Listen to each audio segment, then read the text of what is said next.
अस्सलाम वालेकुम वीवर्स, कमल Gauri YouTube channel पर आप लोगों को वेलकम करती हूँ। आज की वीडियो में आप लोगों के साथ कपड़े धोने की एक ख़ास टिप शेयर की जा रही है।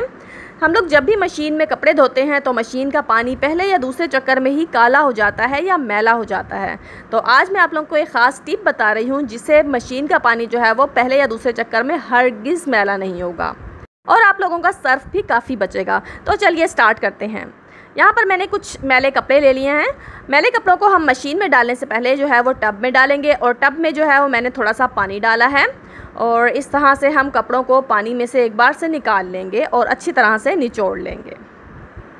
तो ये मैंने इस तरह से सभी कपड़ों को जो है वो साफ़ पानी से निकाल कर और निचोड़ लिया है। अब देखें पानी जो है वो मेरा मैला हो गया, मतलब मट्टी वगैरह सारी मेरी निकल गई पानी में। अब हम ये कपड़े जो है वो मशीन में डाल देंगे।